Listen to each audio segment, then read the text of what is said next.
Well, Who owns your voice? If AI is writing your content, who owns your voice? Your voice is literally all that we're going to have to market ourselves. This is the new game. And if your voice is getting stolen really easily, then you don't really have a voice. What's up, you cool cats and kittens? Welcome back to Humanize Your Brand with Joshua B. Lee and the Rachel B. Lee. We're talking about Matthew McConaughey and all things AI today. So my first viral video on Instagram. What do you consider viral? I mean, like for me. Okay, don't be an asshole, okay? But because I mean, like everything's viral. I mean, like no. Well, everyone has different ways of looking at virality. Okay, I don't want to get into that combo. We're gonna keep on this combo. Okay. I used the LinkedIn news feed. I used our news tracking approach. Saw that Matthew McConaughey had just trademarked his name. Not the first actor. No, he didn't. He's one of the few. Now, wait a minute. I was just reading the article. Scarlett Johansson. He didn't trademark his name, homie. Yes, he did. He trademarked his being. Matthew McConaughey, the usage and the likeness of anything. Yes. All right. Oh, I owe him $1. Oh my God. Man, welcome Prince to the show. I did a quick video on that. It hit 100,000 views, which for me on Instagram is a big deal. But anyway, anyone 100,000 views is a lot. It is. And so it clearly struck a chord. And so we thought, man, we got to talk about this because it's so interesting. Dude, I hit videos that are 100,000 and you're like, yeah, whatever. Like no one. Rachel hits 100,000 views. All of a sudden it's like, that gets a whole podcast. No, dude. You're missing the whole combo. It's a signal. It's a signal that, because it got a lot of shares, right? And it was obviously in the LinkedIn news feed. Okay. Today is not a conversation on content creation and virality. It's a conversation on who's got the better. Who owns your voice? Who owns your voice? Well, who owns your voice? If AI is writing your content, who owns your voice? And the story with Matthew McConaughey is just so interesting because, AI is picking up. No, it's not even AI before all that. Stop. Before all that, there, think about all the memes, everything that these actors are not approving. And that's one of the scariest things about all the Gen AI tools is they're just picking up everything. Well, and I'm going to be honest. I had my fun with Nano Banana and. Well, I was just thinking about that. What's that app that you were using? Well, I mean, I use Nano Banana. I use the Chat GPTs as well. Sona or whatever. Sora. Yeah, Sora. AI genius. Rachel B. Lee. Nobody's an AI genius. Let's be clear. No, I know. And I don't want to say that. I mean, again, it's one of those pieces. But yeah, I mean, I had a lot of fun. I mean, I made a lot of videos. I had a lot of famous people. I had my brother from another mother, Bruce Lee, talking, doing some karate moves out there, talking about how amazing Humanize Your Brand was. And you had MLK and all this stuff. And I said to you, this is not right. There is no chance. That lasted for only a couple of weeks, and then I got smacked down real quick because so many people got pissed off. I mean, but you got smacked down? Did they take it down? Everybody. I mean, they didn't take it down, but they stopped allowing people to do it. Yeah, but it was crazy. But here's the big thing: we should really pull the stat up, Ray. So, yes, that was all crazy, but the first person that authorized people to use his face, because as a user, you could use your face or you could not. Oh my God, why am I forgetting his name? He is the boxer now. Started off with Disney, him and his brother. Oh, those Prime people? Prime kids? He runs Prime. You can look it up. Oh my God. But those are some kids. And so they're like, sure. He's not a kid anymore and he makes billions of dollars. But however you look at it, he authorized his likeness because there's a lot of celebrities that tried it, but you had to be friends with them or allow other people to use your likeness. You just remember I had fun with my friends too. We made funny videos and stuff like that of each other. And then he did it. And I think he was the first person to hit 1 billion uses of his face. And for him, it actually worked out. Now, people did a lot of dumb, crazy shit, but at the same time, all of a sudden he went viral across everybody. So there's the game of yes and. Yeah. I mean, there's definitely different approaches. And I mean, celebrities are such an interesting use case, right? Because you think about Rachel B. Lee and I don't have and you and I are like normal folk, right? We have a small Logan Paul. I can't believe that I couldn't remember his name. yeah. So, and then you look at celebrities where, they have, and especially people that are in Marvel Or maybe it was Jake movies, Paul. Wow. whatever. And their name and they're being mimicked all over the place. Like, and it's really these trademark attorneys, I think, are going to be getting paid a whole lot of money because there's so much trademark infringement that's happening across the board. Yeah. And it'll be interesting to see what goes out from McConaughey if will it have like Matthew McConaughey and it's going to say, have the little T on it at the top or the R once it's officially registered to kind of give the validation. And that's a big topic, like at the Microsoft level and Adobe and all these companies where they're creating technology where we can see if something was using AI or not. And I do think that I'm hoping actually that starts getting implemented soon and fast. I personally, and I think this goes back to like, how do you know if your voice is being used right? It's nearly impossible to regulate that, and does it matter? I think it does, but I mean, you're going to have to allow it to be able to be used. So this brings me back to a conversation that I had over a year ago with our good friend, the founder of Comic Con, Gareb Shamus. And Gareb and I were sitting there talking, and we were talking about there's going to be such a huge there's going to be a huge divide at some point where we're going to be paying, Yeah. it's either going to be AI made or human made. Yeah. You're going to pay a premium for human made. And I remember the conversation because, again, one, not only do I love Gareb, but I appreciate that he changed my childhood with Comic Con and everything else. And he mentioned Thor, aka Chris Hemsworth. And he's like, look, if Chris doesn't allow his AI likeness to be able to be used for certain movies. Now, we didn't say like someone else is using it. I think Chris Hemsworth is Right. giving permission to use it.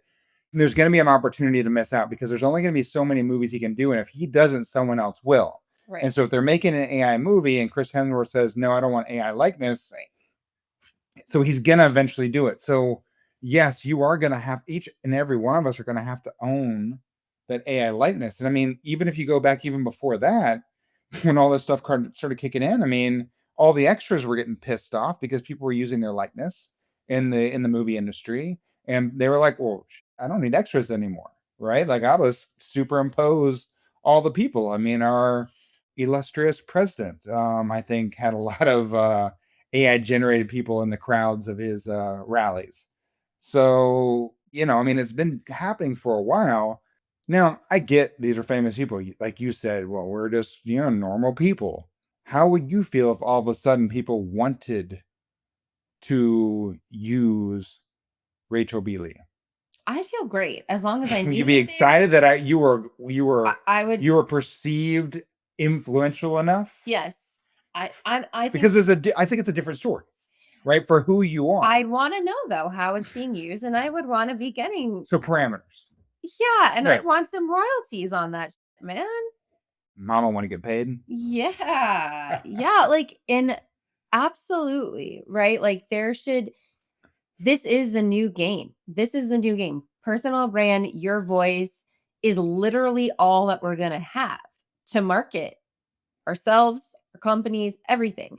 So, yeah, like I do want that to be protected. I want somebody to give credit where it's credit. If you hear something from me, you're like, that was such a good point, then say, Rachel B. Lee told me this or said it.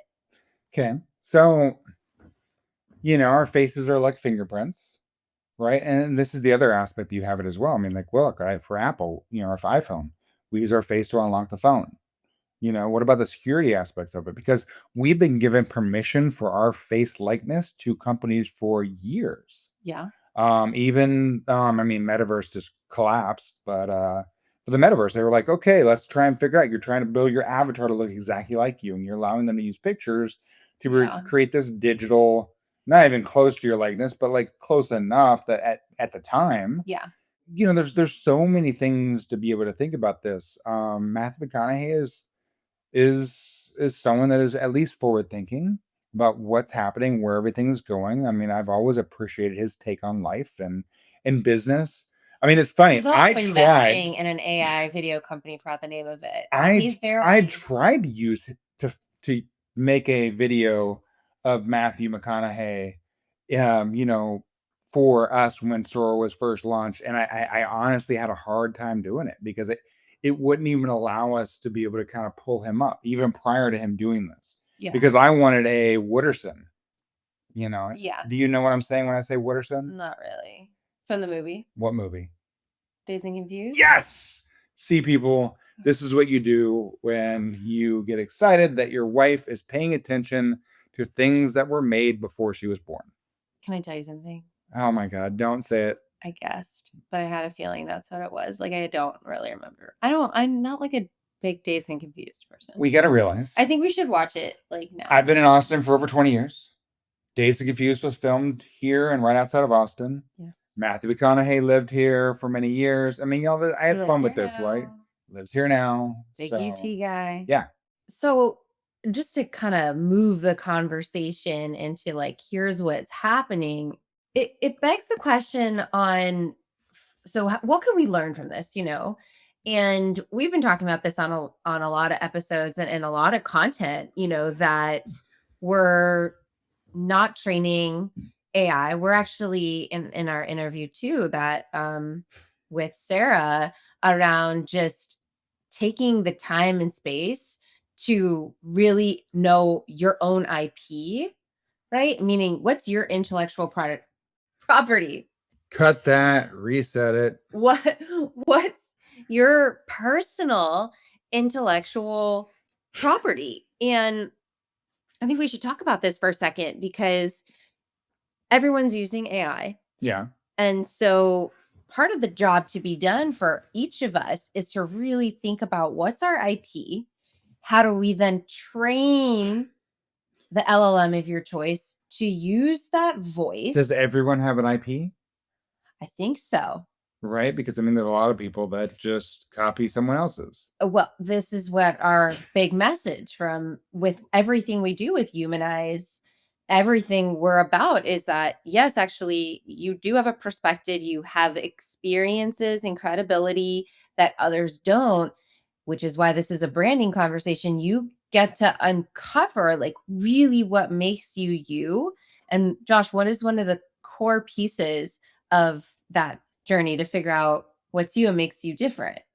I mean, your life, your own experiences, your own stories. Like, I mean, I think I told you this the other day on when we were doing a podcast with Sarah, or I think I told her, when AI first and everyone was using it to be able to write everything and write all their emails and their hooks, all the prompts. It was like, oh, I want this to be like X, Y, or Z person, right? And the other day I had this epiphany. I was like, I don't want that, right? Like if I'm writing content, don't write it for me, but tell me how I can make it, I want this to sound like Joshua B. Lee. I want to make sure what I'm saying, what I'm putting out there has such a hook on it of its own that is so uniquely me.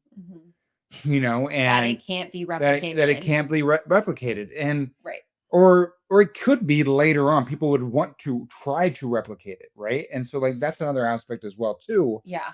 Like, I want to make sure I write this post like Joshua B. Lee, or I want to make sure this video is. And so a lot of times we can't see the label from inside the jar. And so I put a lot of our AI, from ChatGPT to a lot of the pieces that we use, I've put millions of pieces of my content on there. And instead of using it to write, I said, hey, look at everything I've ever put out there. What are some key pieces that I missed that I consistently go through and say and do, that maybe I'm not missing or like that special sauce. Mhm. Not that I eat at McDonald's. Mhm. McDonald's special sauce, right? No? Burger King? I don't know, don't go there. Yeah, what did the output of that? So you're a badass. Just chill and do your thing. All right, all right, all right. No, that was a horrible accent. Wow, don't. I'm Um, gonna have to try and do it like 50 times more now. don't listen, Okay. don't get stuck in the loop. Don't get stuck in the loop. Y Yes, yes. It's interesting because so if somebody's thinking about this and they're, let's say, 20 years old versus somebody that's 38, me, and 47, like you, and I think about the experiences in our life that allow us to have a compelling point of view, it's really important. It's like one of the biggest things I could say to the younger folks out there is like, you got to get out there and experience life. You need to get out of the Yeah. AI. Yes, you learn the tooling, but like, go do the work. Like, get on the calls with the client, go on customer sites. As Nike Like, says, just do it. you really gotta Right now they're pretending. They're live, like, oh well, yeah, not the virtual world, not the Oculus world, because those real life human interactions and experiences are what your IP becomes. I didn't understand that. I've started to really feel like I feel like the journey of my 30s and after my MBA and being after Microsoft and at Gartner and then feeling into like, "Oh, I kinda want something more." For me, that was around like what, 33. I was in this whole transformational stage for my life, and that's when I started to understand personal branding and actually came up with the framework and realized like, no, these are the things that you actually can talk about and have a unique perspective on. And like it's just kind of rolled more from that, and I feel like with you, it's been the same thing because you also have been going through that similar journey with me yeah. as you've been transforming over the last 10 years because we've been together almost 10 years coming up, which is crazy.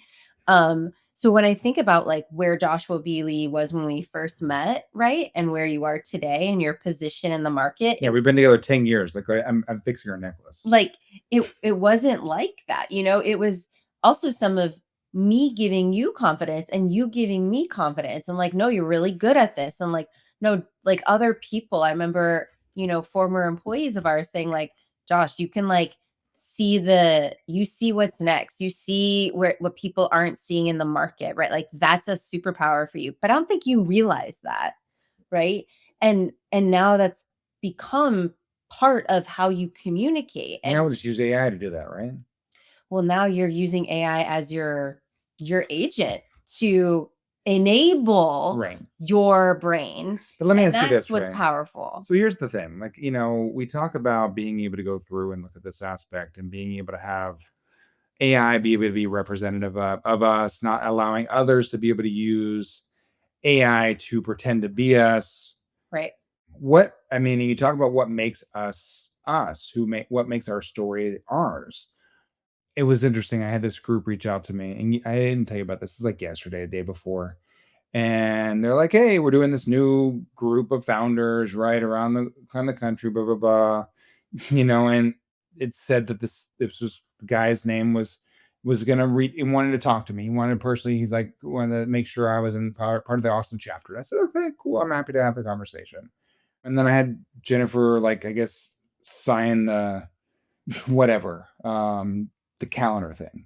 And then someone else from his team reached out to me, and I was like, okay. He's like, hey, are you doing minimum threshold? Are you with these minimum thresholds? I said, yeah, yeah. And I kind of gave him a quick, brief summary. And he's like, are you, are you under our threshold age?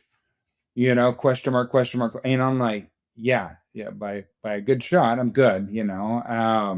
But because of I laid out a lot of the things I've done through my life, they assumed I was much, much older. Okay. I So was like, like where are this, you going with but this? that's what I'm trying to be able to understand, right? Like, and I look at it as this life being able to go through. So if you laid out everything you've done in your life, right? Mhm. How do you think people would perceive you?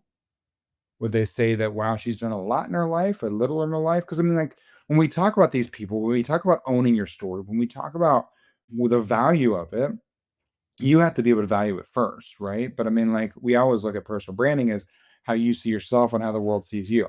Right. So if you put out there, without telling anyone your age, which you did, which most women don't in this world, Yeah. she only does it because she's easily able to say, well, Josh is 10 years older than me. No. But what do you think? I think you're already answering the question.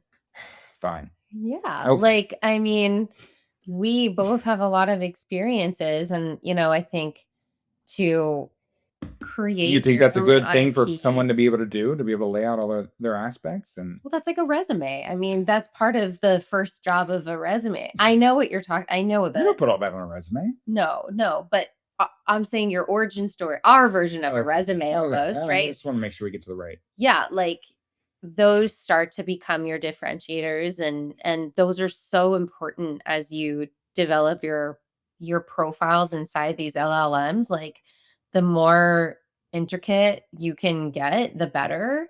So that, it feels not like you're copying somebody. Yeah. And I think that's honestly like what is going to save us in some ways, because we are right now, it's feeling a bit ick. We're in a bit of an ick from the AI. It is, But I for mean, it's me. not the wow AI world anymore. I don't think. I mean, like, I think the wonder is wearing off to the point, like, this AI, this, like, of course, yeah, everything's AI. I mean, you said how long is it going to take? I think it happened a lot faster than it could have. I don't think we're getting, like, I don't think anything's happening now with AI that's just blowing the socks off of somebody anymore. Like, it's kind of expected. Well, I think that people don't even realize the real big applications of AI when it Well, yeah, comes most to people use like, it as a search tool. yeah, people are, but if you look at, what Microsoft or people are doing for the weather, or, war, famine. I mean, there's a lot of research, cancer research, Yeah, anyways, but we're kind of digressing. But we do better than anyone. I know, but it's a really interesting food for thought for you guys today, and as you, or if you're professional and you're just thinking about your name and how you use AI, and what is your voice? How do you want to take a stand? What is that unique perspective? And if somebody's going to copy you, what the heck would they copy? To your point of like, would you be like, man, I hope that they would talk about this, and this. Like, I think that's part of the work for people to do. And if your voice is getting stolen really easily, then you And don't really have a it's not voice. just McConaughey, because right now, like, I mean, I think I created videos on Facebook that I put some music to, like, I don't know, it's fine, like 8, 9 years ago, right? And I'm now on a regular basis, Facebook is someone says that any money that you made off of this video, because you can monetize the videos like that, is back to them. So either you have the choice of either removing that sound or that music, or remove the video. Yeah. And I mean, like, I'm getting that regularly now, even though they allowed it then, there was no issue. We're talking 6, 7 years ago. So, like, the clawback time is exponential that people are going through to be able to use this. I mean, you're right. It's going to be a massive reality check for a lot of human beings. A lot. Once people realize the financial implications, because let's be honest, people are greedy and they think that you made money off of something that was them or was like them or represented them. You better pay the piper. Yeah. Yeah. Yeah. Don't just like go say, hey, create this article or this, and this for me. Like, you Because know, there's difference than, like, dude, I didn't mean to interrupt, but, like, California is mad as hell. And I mean, like, a lot of people are. And California's going to be some of the first you to. heard about Grok, right? And what it did over the holidays and stuff like that. What? I don't even know if we should get into it here, but, like, I somehow they were using Grok and their AI image creator to be able to create there was more child Oh, yeah. pornography Yeah. that was Yes. created with that. And I mean, like, people, like, were like, what the hell? Like, Elon's a Yeah. massive fire to be able Yeah. to do And I know this. that with Taylor Swift, there was some inappropriate. Yeah. So even the biggest celebrities to like, yeah. Yeah, I mean, like, it's just There's, yeah, all these companies and the government, there's a lot that needs to get sorted out because it's the wild, wild west, as we know. I think the local governments are going to start creating a lot of legislation, and Texas actually is doing quite a bit around AI. And then we're just in, you might be listening in the US, you might be listening anywhere in the world. And, Australia, there's even going stronger. Oh, yeah. US is probably the least. Sure. And that's all going to be supportive, honestly, for us. And so as you're whatever journey you're on and crafting your voice and figuring out your position in the market, or if it's not you, you're working on behalf of your company, be mindful of this, right? Be really, really mindful. I think those are just, some of the big takeaways that we have for. The last takeaway I want to put out there is too, like, because I've been doing this for 20 years and I've always seen the people that make money before everyone catches up to it. Yeah. And I think this is going to be that thing. Do you want to be the person that makes as much money as you can in a short amount of time before you can't do it anymore because it's been outlawed, or you've been like, your hand has been slapped? Or do you want to play the long game and be in it to win it? I mean, I think that's a big thing that people need to pay attention to right now with AI, because a lot of people are like, well, hey man, this is opportunity. I'm going to make as much. I'm going to knock out all these posts. I'm going to get all this out there. I'm going to have all these agents. Well, even that, they're even going to use AI to use yeah, this whatever. And, and then they have to change their name in 6 months. Yeah, and whatever it is. Like, look. Less is more right now. You got to be. Think the long game. Yeah. And think about, risk. And that, yeah. Well, do unto others as you want them to do unto you at the same time. Like, this is why a lot of marketers don't like us a lot of times, is because of the fact that what we talk about them. We call out the well, I mean, I don't know about you, but I mean, like, there's a lot. I'm like, look, I hate. Dude, if people don't like our perspective, then they're not actually getting it. So, yeah. Well, that's just like the vice principal over at my daughter's school, right? Like, he was like, look, if they don't like you, F them. Yeah. I was like, damn, those are the kind of more teachers we need in this world. And if that actually happens, it means that you have a perspective and a voice and something that's worthy of being protected. So yeah, really interesting conversation. Be mindful of what you are putting out there, what information you are using of others. And the builders of this technology are not paying attention to what their products can actually do because of this trying to outbuild the next person. So the responsibility falls on you. Yeah. And that's the bigger piece that I want everyone to take away is, like, what are you willing to do? Are you willing to make a buck to screw someone else over? Or are you willing to add value to this world to make it a better world? Let us know what you think. Reach out to us on LinkedIn or Instagram or wherever, the Rachel Bealey, Joshua Bealey. I mean, this girl's going viral on Instagram, so you better check her out. All right. We'll see you next week. Thanks, y'all. Bye. If today's episode sparked something in you, you don't have to keep it to yourself. Share it with someone who's building something with heart. And hit subscribe so you don't miss what's coming next. If you're ready to humanize your brand now and show up with soul, grab our free guide, 3 Hidden Signals, at standoutauthority.com/3, the number 3, hidden signals. We'll see you soon.